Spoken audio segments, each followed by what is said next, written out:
Muchas gracias, Pepa, muchas gracias al grupo de Car Primaria y efectivamente me pidió Marcos que os contase cómo está el estado del arte en cuanto a control de ritmo, control de frecuencia, porque esto es un debate, ¿no? Que llevamos muchos años con ello, pero es verdad que en los últimos años hemos tenido novedades, ¿no? Hemos tenido algunas publicaciones, algunos papers que cambian un poquito el estado del arte.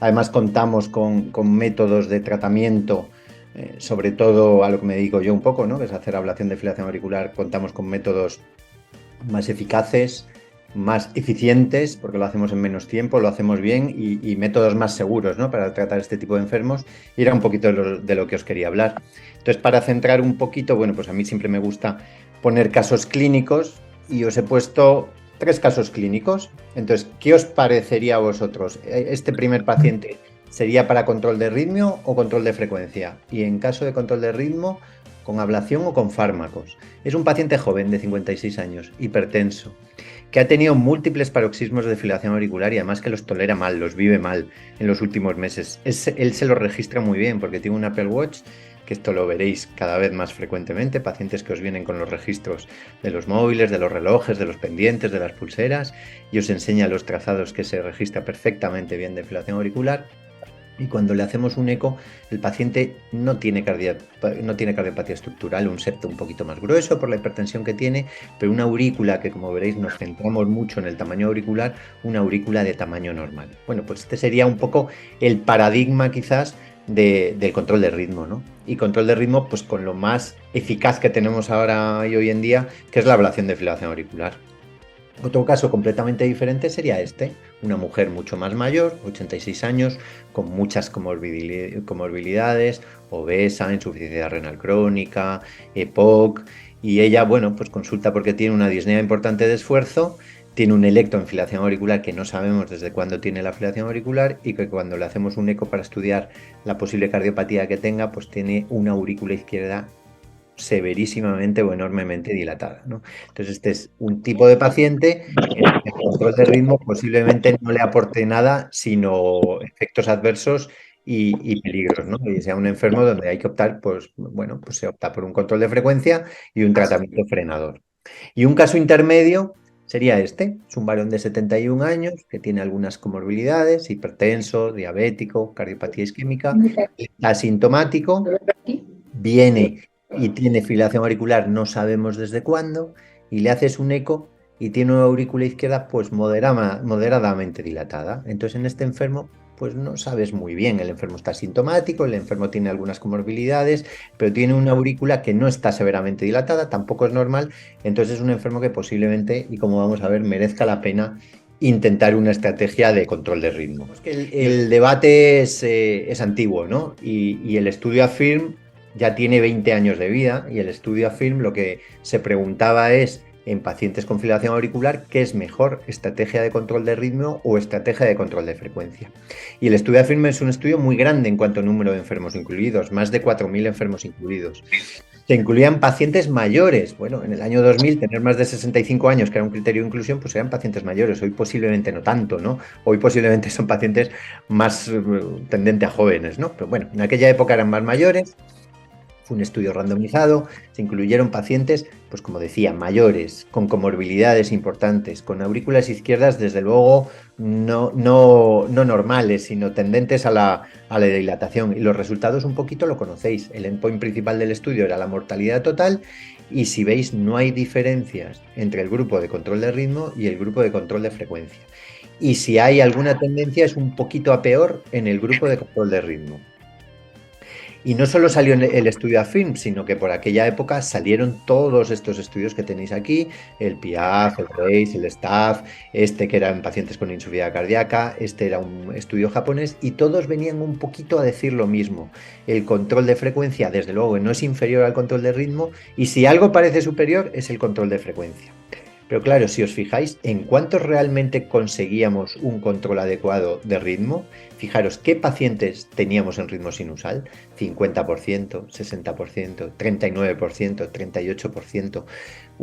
Teníamos unos controles muy malos. La estrategia de control de ritmo era mala y además tampoco se buscaba. O sea, a estos pacientes se le hacía un holter de vez en cuando, bueno, pues cuando el protocolo del estudio lo decía, pero no eran unos pacientes donde buscase sistemáticamente la fibrilación auricular como se puede hacer hoy en día, pues por ejemplo con holteres de larga duración, con holteres insertables, como se hacen hoy la mayoría de estudios en ablación de fibrilación auricular. O sea, buscando la fibrilación auricular poco, los resultados eran malísimos.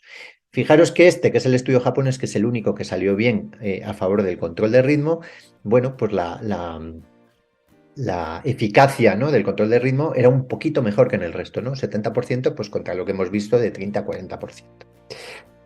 Entonces, por aquella época, pues en pacientes que no tenían una fibrilación auricular permanente, la disyuntiva entre control de frecuencia o control de ritmo favorecía un poquito la estrategia de control de frecuencia, y solo aquellos que con control de frecuencia estaban muy sintomáticos, pues se hacía un crossover a una estrategia de control de ritmo, pues posiblemente con fármacos antiarrítmicos, y la ablación por aquella época, por el año 2000, prácticamente estábamos comenzando, ¿no? Sin embargo, la FIR nos enseñó muchas cosas, y en los análisis post-hoc de la FIR pues vimos que estar en ritmo sinusal aumentaba la supervivencia respecto a no estarlo. O sea, en aquellos en los que sí que se conseguía conseguir el ritmo sinusal, vivían más que en aquellos que no se conseguía. El uso de anticoagulante aumentaba la supervivencia también, y sin embargo el uso de digoxina y el uso de fármacos antiarrítmicos aumentaba la mortalidad. Aprendimos mucho, aprendimos a que no sabíamos controlar el ritmo. Con los métodos que teníamos, controlar el ritmo no aumentaba la supervivencia, pero en los que sí que lo conseguíamos, sí que aumentaba claramente la supervivencia. Y decía que hay nuevos datos, y sobre todo es este estudio, que es el EAST-AFNET, que os sonará. Es un estudio de hace un par de años, y es una especie de AFIRM, es igual que la AFIRM, pero realizado en el año 2020. Y en el año 2020 hay dos cambios respecto a la AFIRM. Uno, early. Los pacientes tenían que ser incluidos con una fibrilación auricular de menos de 12 meses. Era una estrategia precoz de control de ritmo. Y otro eran los métodos con los que controlábamos el ritmo: mejores fármacos antiarrítmicos y estrategia de ablación de fibrilación auricular. Nuevamente se incluyeron pacientes mayores, más de 75 años, o pacientes con comorbilidades, que habían tenido un ictus o que tenían dos o más de estos: insuficiencia renal crónica, hipertrofia ventricular, cardiopatía isquémica, diabetes, hipertensión, más de 65 años. Pacientes que no son peritas en dulce, son pacientes mayores y con comorbilidades. Y la clave es estas dos cosas: early, precoz, en menos de 12 meses, y con métodos adecuados de controlar el ritmo a estos enfermos. El endpoint pues es un endpoint combinado, como en muchos de los estudios que existen en la actualidad, donde prima la mortalidad cardiovascular y el ictus, el ingreso por insuficiencia cardíaca y el ingreso por síndrome coronario agudo. Este es el endpoint principal del estudio. Y los fármacos antiarrítmicos que se usan pues son un poquito diferentes a los que se usaron en el AFIRM. Los fármacos que más se usan son los del grupo 1C, seguido de dronedarona y amiodarona, y la ablación de fibrilación auricular pues se usó en 1 de cada 5 enfermos a lo largo del seguimiento. Se usó mucho menos digoxina, que como habéis visto antes era en los análisis post-hoc, se asociaba a aumento de riesgo de mortalidad en los pacientes de la FIRM. Se usó mucho más fármacos 1C, mucho más dronedarona y mucho más ablación de fibrilación auricular que en los pacientes que estuvieron incluidos en el estudio AFIRM de hace 20 años. Los pacientes, como hemos dicho, eran más o menos mayores, una edad media de 70 años. Teníais pacientes con primer episodio de fibrilación auricular paroxística o persistente, y se incluían de forma muy precoz. Y de hecho, la mediana de inclusión son 36 días. O sea, paciente que ves la primera vez en la consulta después de haber tenido un episodio de fibrilación auricular, y ya decides, o ya se randomizaba en este estudio, a estrategia de control de ritmo, estrategia de control de frecuencia. Teníamos un tercio de los pacientes que eran completamente asintomáticos. Y los resultados del estudio son estos. Es un estudio relativamente largo, un seguimiento medio de 5 años, donde veis que las curvas, pues a partir del primer año más o menos se van separando, y los pacientes con estrategia precoz de control de ritmo tienen menor incidencia del endpoint principal que aquellos con estrategia de control de frecuencia. y hay una reducción de la mortalidad cardiovascular y una reducción del ictus. No hay reducción en ingreso por insuficiencia cardíaca, no hay reducción en ingreso por síndrome coronario agudo, sí los dos primeros componentes, mortalidad cardiovascular e ictus, y sí en el endpoint combinado. Y además los pacientes del grupo de control de ritmo tenían mejor calidad de vida y tenían una alta tasa, fijaros la diferencia con el estudio AFIR, tenían una alta tasa de mantenerse en ritmo sinusal durante el seguimiento, 82%. Acordaos que en el AFIR estamos hablando del 30% y con estrategias de seguimiento y de monitorización del ritmo mucho menores en cuanto a intensidad que este estudio, en el cual se les ponían holteres repetidos de 2 semanas de duración.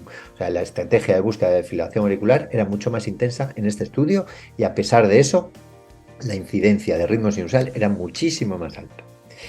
Luego salen subestudios del ISAFNET y se ve que la estrategia de control de ritmo es superior en cuanto a reducción de mortalidad cardiovascular y reducción de ictus en pacientes estén sintomáticos o no estén sintomáticos, da lo mismo. En pacientes con primer episodio de FA paroxística, FA persistente, da lo mismo.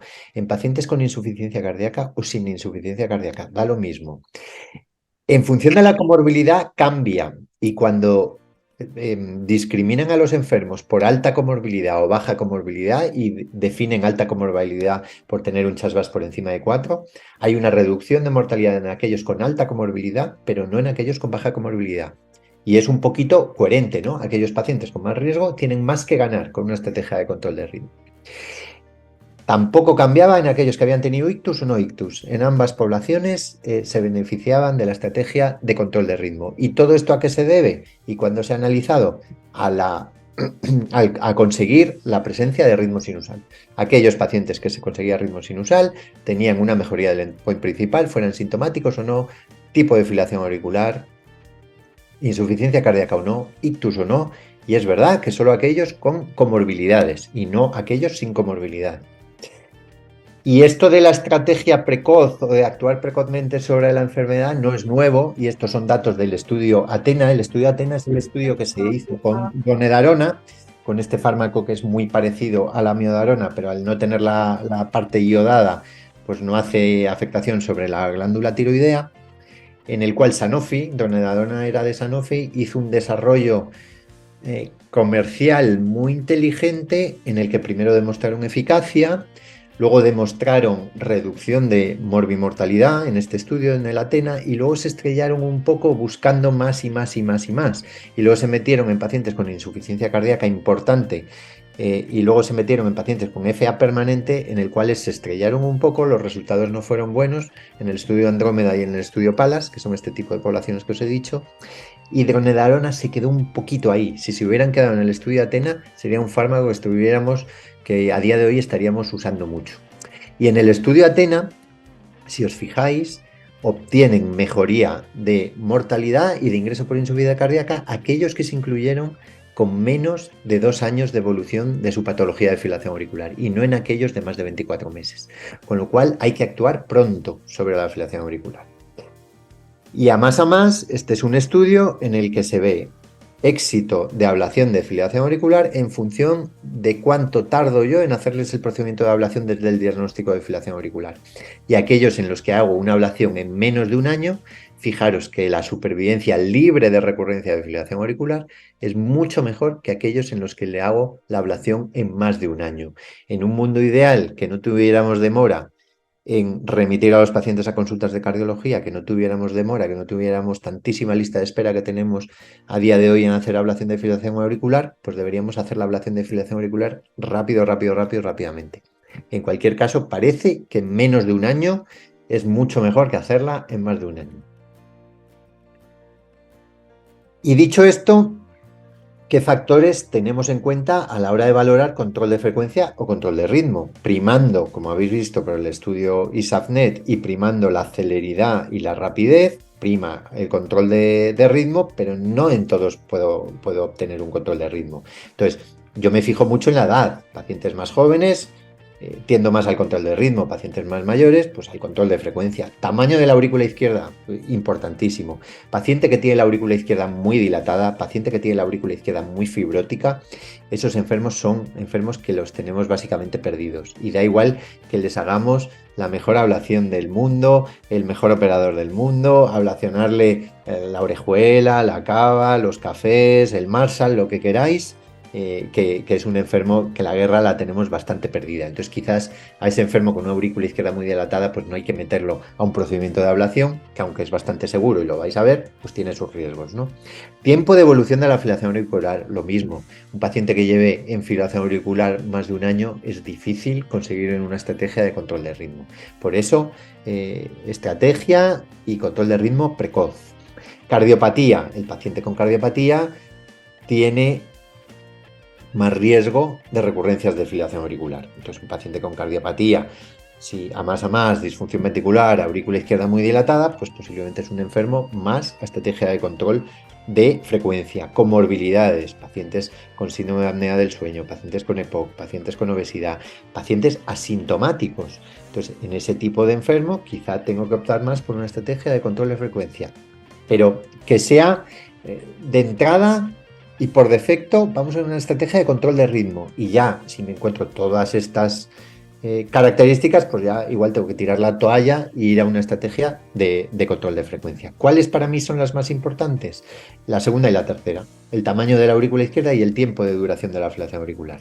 Pacientes con la aurícula izquierda muy dilatada, pacientes que llevan más de un año en fibrilación auricular, prácticamente no merece mucho la pena meternos a una estrategia de control de ritmo con riesgos de uso de fármacos antiarrítmicos, con riesgo de procedimientos de ablación, en los cuales pues, el enfermo con una estrategia de control de frecuencia posiblemente vaya bien. De hecho, en el ISTAPNEP no lo dice en el estudio, pero si luego te metes en los apéndices y no sé qué, vas a ver el tamaño medio de la aurícula izquierda y fijaros que a pesar de ser una población mayor, a pesar de ser una población con comorbilidades, fijaros que el tamaño medio es de 43 milímetros. O sea que hay pacientes con aurículas normales, hay pacientes con aurículas moderadamente dilatadas, pero en general la media es levemente dilatada. O sea que son pacientes que van tan bien porque tienen una aurícula izquierda que nos hace propicio una estrategia de control de ritmo, ¿no? Y decíamos que en los últimos años pues, ha cambiado una estrategia de precoz y luego ha cambiado la tecnología. Y el mejor método que tenemos hoy en día para obtener una estrategia adecuada y eficaz de control de ritmo pues es la ablación con catéter. Entonces hoy en día tenemos catéteres que nos miden, que irrigan, ¿no? Que irrigan, con lo cual podemos hacer ablaciones más seguras, porque podemos hacer ablaciones más profundas, podemos hacer ablaciones más eficaces, más seguras. Son catéteres que nos miden la fuerza de contacto. Este 15 que está poniendo aquí significa que cuando yo estoy poniendo el catéter aquí, en esta parte en este caso es un ventrículo, pero estoy apoyando el catéter sobre el ventrículo y me dice que estoy aplicando 15 gramos. Entonces yo, si tengo muchos gramos, sé que si ablaciono ahí es peligroso porque puedo hacer una perforación. Si por el contrario tengo pocos gramos y yo ablaciono aquí, sé que no voy a ser eficaz, que lo único que voy a hacer es perder tiempo, ¿no? Entonces, unos gramos, pues entre 5 gramos, 15 gramos, pues sé que voy a ser seguro y eficaz. Y los catéteres hoy en día, pues me dicen la fuerza que yo tengo de contacto, irrigan suero en todo momento para evitar que la punta se caliente y se puedan formar trombos en la punta, con lo cual hago ablaciones más eficaces, más seguras, más rápidas. Tengo lo que se llaman dispositivos de single shot, ¿no? De una sola aplicación, y seguro que tenéis muchísimos enfermos nuestros que les hemos hecho una ablación con lo que se llama crioablación. La crioablación es un balón que dirigimos a las venas pulmonares, se llena de un gas que se llama óxido nitroso y ese gas congela. Y aquí estamos haciendo ablación por frío, no por calor. Y entonces, con la crío, pues hacemos ablaciones eficaces y muy seguras y sobre todo en pocos tiempos de procedimiento. Con lo cual, el primer procedimiento que nosotros hacemos a los enfermos siempre es con crío, generalmente es con crío. Y tendréis muchos enfermos nuestros que les hemos hecho con crío. Cuando al enfermo hay que repetirle el procedimiento, cambiamos y vamos con un catéter que aplica calor.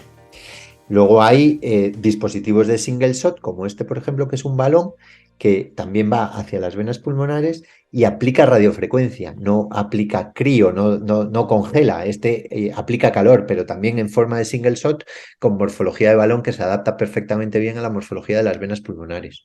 Y ahora habréis oído hablar de lo que es la ablación por campo pulsado. La ablación por campo pulsado es una nueva fuente de energía que lo que da es una descarga eléctrica en un tiempo muy recortado, en nanosegundos, que lo que provoca son nanoporos en el miocardio, en las células miocárdicas, y esos nanoporos hacen que se lleve a una destrucción celular, ¿no? Entonces se consiguen ablaciones con esta forma de energía, que es la ablación por campo pulsado o electroporación, ablaciones muy rápidas y muy seguras, porque hay una selectividad al daño producido por esta electroporación, de tal manera que los miocitos cardíacos son más sensibles al daño y sin embargo las células que hay aquí en las venas pulmonares no se dañan, con lo cual no hay estenosis de las venas pulmonares, las células esofágicas no se dañan, con lo cual hay mucho menos riesgo de úlceras esofágicas o de fístula esófago atrioesofágico, que es una complicación muy grave que por suerte vemos muy poquito, yo no he visto ninguna y toco madera. Se daña mucho menos el nervio frénico, que es una complicación un poquito típica de la ablación con crío, pero por suerte son parálisis clínicas transitorias y generalmente durante el tiempo de seguimiento el funcionamiento del nervio frénico vuelve a ser adecuado. Entonces, con este tipo de energía nueva que vamos a tener en el hospital, vamos a tener en Puerta de Hierro, pues en los próximos 2 meses, pues vamos a conseguir hacer ablaciones más selectivas y por tanto más seguras y en principio con menos riesgo de complicaciones, manteniendo la eficacia y manteniendo la seguridad. Entonces, aquí veis, por ejemplo, una aplicación, veis que es una aplicación de electroporación instantánea, que veis que aquí hay potenciales de venas pulmonares, aquí se hace la aplicación y aquí desaparecen los potenciales de venas pulmonares, nada, en un segundo de aplicación, con lo cual vamos a poder ser más eficientes y vamos a poder llegar a más pacientes y de forma segura. Entonces, visto que la estrategia de control de ritmo debe ser el primer escalón terapéutico en la mayoría de los enfermos, ¿qué es lo más eficaz? ¿Lo más eficaz es la ablación o lo más eficaz son los fármacos? Pues la ablación gana por goleada, ¿no? Y esto es un metaanálisis de estudios en los que se ha comparado la eficacia de la ablación de venas pulmonares o la ablación de fibrilación auricular en general contra fármacos antiarrítmicos, y veis que la ablación gana en todo tipo de casos, ¿no? En fibrilación auricular paroxística, en persistente, en todo tipo de fibrilación auricular, la ablación de fibrilación auricular es superior. Y a más, y juntando la eficacia de la ablación de fibrilación auricular con la rapidez o la inmediatez o la actuación precoz, aparece este estudio también en los últimos años, es del 2020, en el que se llama EARLY. Y EARLY se dice ablación de fibrilación auricular como primera opción terapéutica. Generalmente la ablación se dejaba a aquellos enfermos en los que habías fracasado con el uso de fármacos antiarrítmicos, ¿no? Y así venía recogido en las guías. Indicación clase 1, en aquel que ya has probado fármacos antiarrítmicos y has seguido teniendo episodios de fibrilación auricular. Bueno, pues este estudio lo que dice es, no, como primera opción terapéutica, ablación de fibrilación auricular o fármacos antiarrítmicos. Se incluye una población completamente diferente a la población que hemos estado viendo en los otros estudios, en el AFIRM o en el IAST. Son una población peritas en dulce, pacientes jóvenes, pacientes con fibrilación auricular paroxística, pacientes con aurículas izquierdas de tamaño normal, que se randomizan a ablación, en este caso con crío, con el procedimiento que hacemos nosotros como primera línea terapéutica, o con fármacos antiarrítmicos. Y lo bueno de este estudio, es un estudio canadiense que se hace íntegramente en centros de Canadá, un estudio multicéntrico. A todos los pacientes les ponen un holter insertable, con lo cual van a cazar todos los episodios de fibrilación auricular, todos, sintomáticos o asintomáticos, de la duración que sea. El endpoint del estudio, lo que buscan estudiar en el estudio, es recurrencia de fibrilación auricular. En los estudios de fibrilación auricular se admite un tiempo de blanking, que son los primeros 3 meses, en el cual las recurrencias en los primeros 3 meses no cuentan. Y tampoco cuentan clínicamente. Nosotros, cuando hacemos una ablación de fibrilación auricular y el paciente tiene una recurrencia a las 3 semanas, decimos, no se preocupe, que estamos en el periodo de blanking. El periodo de blanking lo llamamos así porque estamos en una fase donde todavía hay irritación, hay edema, hay una serie de aspectos morfológicos en el miocardio secundarios a la ablación que hemos realizado que pueden dar episodios de fibrilación auricular. De hecho, yo a los enfermos muchas veces les digo, igual durante el primer mes tiene usted más episodios de fibrilación auricular que antes de venir a la ablación. No se preocupe, cuando empezamos a valorar la eficacia es a partir de los 3 meses de la ablación. Bueno, pues ese es el endpoint del estudio. Los pacientes incluidos, como os decía, son pacientes mucho más jóvenes, son pacientes con filación auricular paroxística en el 99% de las veces, son pacientes con aurículas izquierdas de tamaño normal. Son el paciente ideal para hacerles una ablación de filación auricular, el paciente que nos encanta tener en la mesa. Y el resultado del estudio es este. Aquí tenéis el periodo de 3 meses de blanking, donde no hay ninguna recurrencia, no se cuenta ninguna recurrencia, y a partir de los 3 meses, pues veis que los pacientes van teniendo recurrencias, pero los del grupo de ablación, mucha menos recurrencia que los del grupo con fármacos antiarrítmicos. Y aquí, como os decía, todos tienen un holter insertable, todos estamos cazando todos los episodios de filación auricular. A pesar de tener monitorizado el 100% del tiempo de los enfermos, pues con filación auricular, más o menos, con ablación de filación auricular, el 70% de los enfermos están libres de cualquier recurrencia a un año de seguimiento. Y fijaros que reduces el riesgo de recurrencia de fibrilación auricular, pues más o menos en un 50% en comparación con los fármacos antiarrítmicos. La eficacia demostrada. La carga de fibrilación auricular, esto es, la cantidad de tiempo que están en fibrilación auricular respecto a la cantidad de tiempo que yo estoy monitorizando, pues muchísimo menor en el grupo de ablación que en el grupo de los fármacos antiarrítmicos. Estrategia eficaz y segura, pues también segura. Fijaros, efectos secundarios o complicaciones en el grupo de la ablación, 3 parálisis frénicas, que como os decía, la mayoría de parálisis frénicas es una complicación bastante específica de la crío, de la ablación con crío, y generalmente son transitorias. Sin embargo, en el grupo de fármacos tengo más efectos secundarios, son diferentes, y son efectos secundarios de bradicardia que a veces exigen el implante de un marcapasos, deterioro de insuficiencia cardíaca, taquicardias de QRS ancho, síncopes, complicaciones que son diferentes, pero que son mayores en cuanto a cuantía y alguna de ellas importante. Eficacia demostrada, seguridad parece que también. En un metaanálisis de estudios realizados con crío como primera opción terapéutica, en lugar de los fármacos antiarrítmicos, aquí veis una reducción tremenda de las recurrencias de fibrilación auricular, un aumento de la eficacia en ablación de fibrilación auricular respecto al uso de fármacos antiarrítmicos. Pues más o menos una reducción, pues lo tenéis ahí, más o menos del 50-60%.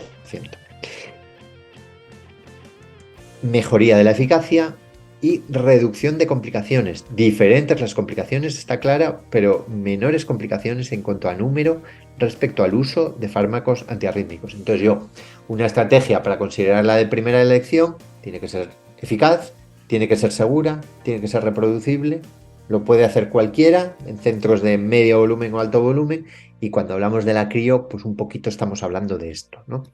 Entonces, yo cuando un enfermo en la consulta me planteo ya ponerle fármacos antiarrítmicos, bueno, pues porque ha tenido un primer episodio que ha sido muy sintomático o porque ya ha recurrido el episodio, yo la verdad es que con estos datos he bajado mucho el umbral y les estoy mandando ablación de fibrilación ablación de fibrilación auricular de forma muy precoz con la crío, ¿no? Con la posibilidad que tenemos de hacer crioablación, que es lo que hacemos. Y a más, y esto es muy reciente, esto es del año pasado, con los datos del mismo estudio, del Early AF, este centro canadiense dice: vamos a revisar a los pacientes no un año, los vamos a revisar durante 3 años. Han pasado 3 años, vamos a ver qué ha pasado en cuanto a la progresión de fibrilación auricular. La crío, ya hemos visto que reduce la recurrencia de fibrilación auricular, pero reduce la progresión, y se llama progresión de fibrilación auricular aquel paciente que pasa de paroxística a persistente o a permanente. Entonces, estos mismos enfermos que tienen puesto un holter insertable, les sigue y les revisa en cuanto a la progresión del tipo de fibrilación auricular. Y lo que ves es esto, una reducción del 7,4% en el grupo de fármacos antiarrítmicos al 1,9% en el grupo de la ablación. Ahí veis la escala un poquito con trampa porque no está al 100%, pero veis que el grupo de fármacos antiarrítmicos progresa mucho más a fibrilación auricular persistente o permanente que el grupo de la ablación. Y diréis, si esto no solo reduce la progresión, sino que reduce además los días de hospitalización de estos enfermos. Reduce la progresión, reduce la morbilidad de estos enfermos. Y me diréis, ¿y esto de la progresión es importante? Pues sí, este es un estudio en la que a una población de fibrilación auricular identifica a aquellos que progresan a formas persistentes y a aquellos que se quedan en paroxística y ven un endpoint duro, como es la mortalidad, el ictus o el ingreso por insuficiencia cardíaca. Estos son los que progresan, mucha mayor mortalidad, mucho mayor ingreso por insuficiencia cardíaca, mucho mayor ictus que aquellos que no progresan. Este es un estudio en el que nos basamos mucho a la hora de anticoagular o no los enfermos que tienen un dispositivo, que tienen un cable auricular, en los que estamos detectando todos los episodios de fibrilación auricular o entendemos de fibrilación auricular entre comillas, o episodios de alta frecuencia que se llaman ARE, Atrial Heart Rate Episodes, ¿no? Episodios de alta frecuencia auricular, que identificamos a aquellos pacientes que tienen un dispositivo, un marcapasos, un desfibrilador, un resincronizador. Y entonces lo que vemos aquí es que el riesgo de ictus, esto es un estudio de más de 20.000 enfermos que, como os decía, tienen cable auricular, y entonces detectamos todos estos episodios de alta frecuencia auricular, identifica el riesgo de ictus en función de la duración de los episodios y en función de la escala de Chasbas. Entonces veis que a mayor duración de episodios, mayor riesgo de ictus de estos enfermos.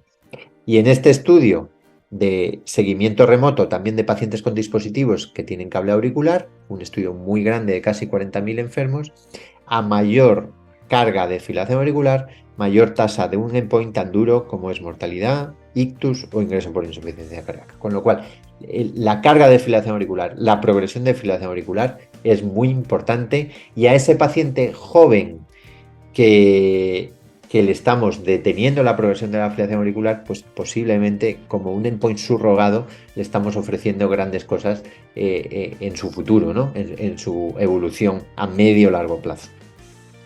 Con lo cual, el paradigma de qué hacer, estrategia de control de frecuencia o estrategia de control de ritmo, donde estaban más o menos a la par, o la estrategia de control de frecuencia un poquito superior por los estudios que teníamos en el año 2000, creo que debe pasar a una estrategia que se basa más en esto, donde el paciente con fibrilación auricular no permanente debe ir a una estrategia de control de ritmo por encima de una estrategia de control de frecuencia, que debe ser la última estrategia posible. ¿Cuándo? Cuando la estrategia de control de ritmo ha fracasado, o en ese enfermo que hemos comentado, que lleva mucho tiempo en fibrilación auricular, que tiene una auricular muy dilatada, muy fibrosa, que tiene muchas comorbilidades, en los que aceptamos una estrategia de control de frecuencia.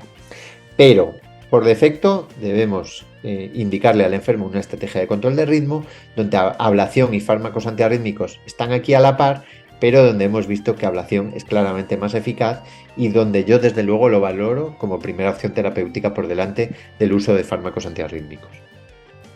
Y en aquellos que no tengo más remedio de hacer una estrategia de control de frecuencia, ya sea porque ha fallado la estrategia de control de ritmo, que muchas veces pasa, o porque de entrada asumo que tengo que hacer una estrategia de control de frecuencia, ¿hasta cuándo tengo que controlar la frecuencia cardíaca? ¿Les tengo que poner muchos fármacos, mucho betabloqueante, mucha digoxina, mucho antagonista del calcio, o poco? Y la explicación el resultado a la pregunta nos la contesta este estudio, que es el estudio RACE-2. Es un estudio del año 2010 en el que se planteaba eso: pacientes con fibrilación auricular permanente con estrategia de control de frecuencia, ¿les tengo que hacer un control muy estricto de la frecuencia cardíaca o les tengo que hacer un control permisivo, que se llama? El control estricto lo que pretendía es aquellos pacientes durante el esfuerzo tenerlos a menos de 110 latidos por minuto y en reposo a menos de 80 latidos por minuto. Y por contra, el control permisivo era mantenerlos a menos de 110 latidos por minuto en reposo. El endpoint que usó fue un endpoint combinado, donde lo más importante es la muerte cardiovascular, ingreso por insuficiencia cardíaca o ictus. Los pacientes que se incluían eran pacientes mayores con comorbilidades, pacientes que en un 60% más o menos estaban sintomáticos por disnea, palpitaciones o fatiga, en un 40% asintomáticos. El control de la frecuencia se hacía en la mayor parte con fármacos beta bloqueantes solo o con una combinación de beta bloqueantes y digoxina. Eran pacientes con una fracción de eyección media del orden del 51%, la mayoría, el 80-85%, tenía una fracción de eyección conservada, un pequeño porcentaje, 10% más o menos, fracción de eyección deprimida. Se conseguía el control de frecuencia cardíaca en mayor porcentaje en el grupo, como es normal, del control permisivo, donde se conseguía un 97% de enfermos que estaban por debajo de 110 latidos por minuto, y sin embargo en el grupo de estrategia de control estricto pues solo conseguían esos parámetros que ellos se habían marcado pues en el 75% de los enfermos. Al final lo que se conseguía pues en aquellos con el del grupo de permisivo, más o menos la frecuencia media era de 93 latidos por minuto, y los de control estricto 76 latios por minuto, más o menos una diferencia de 15-20 latios por minuto. Y los resultados del estudio pues fueron estos. No hay que empeñarse en un control demasiado estricto de la frecuencia cardíaca porque no hay diferencias significativas. Aquí veis el endpoint primario, aquí veis el tiempo de duración, y las curvas pues son más o menos paralelas, o sea que un control permisivo de la frecuencia cardíaca nos sirve para el control de estos pacientes. ¿Cuándo tengo que ser más estricto? Pues cuando el paciente sigue teniendo síntomas, o cuando el paciente está por encima de esa cifra mágica de 100-110 latidos por minuto, ¿no? Por encima de 110 latidos por minuto, pues posiblemente el enfermo está en riesgo de desarrollo de taquicardiomiopatía, en riesgo de desarrollo de insuficiencia cardíaca, y entonces en esos enfermos pues sí que hay que tenerlos por debajo de 110 latidos por minuto, pero por debajo de 110 latidos por minuto, si el enfermo está asintomático, con eso me vale, no tengo por qué ponerle más fármacos para ponerlo a una frecuencia cardíaca menor. O sea que ese enfermo que tenéis en consulta, que lo tenéis a 90, a 100, a 80, 85, pues perfectamente válido. Si el enfermo está bien, el enfermo está asintomático, no hay que darle más dosis de fármaco o combinación de fármaco.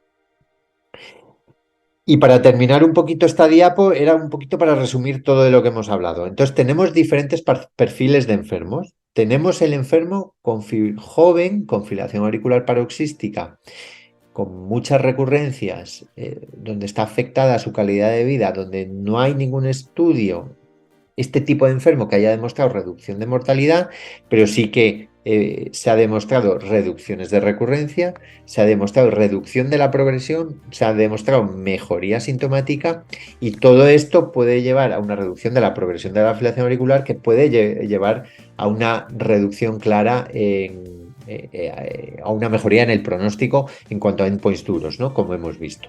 Luego tenemos al enfermo más mayor, el enfermo con comorbilidades, que es el enfermo de LIST. En eso es una estrategia precoz de control de ritmo, nos lleva a una reducción de mortalidad, a una reducción de ictus.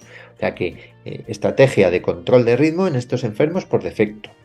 Y luego tenemos aquellos enfermos donde la estrategia de control de ritmo no ha sido capaz, o no hemos sido capaces de controlar el ritmo de esos enfermos, o de entrada consideramos que son para control de frecuencia, donde una estrategia de control de la frecuencia cardíaca permisiva pues no es inferior o puede ser aceptada perfectamente, al igual que una estrategia de control estricto, lo cual no hay que empeñarse en tener muy bien controlada la frecuencia cardíaca de esos enfermos, porque nos va a llevar a más efectos adversos y a problemas que a beneficios. Y esto era un poco lo que os quería contar. Estamos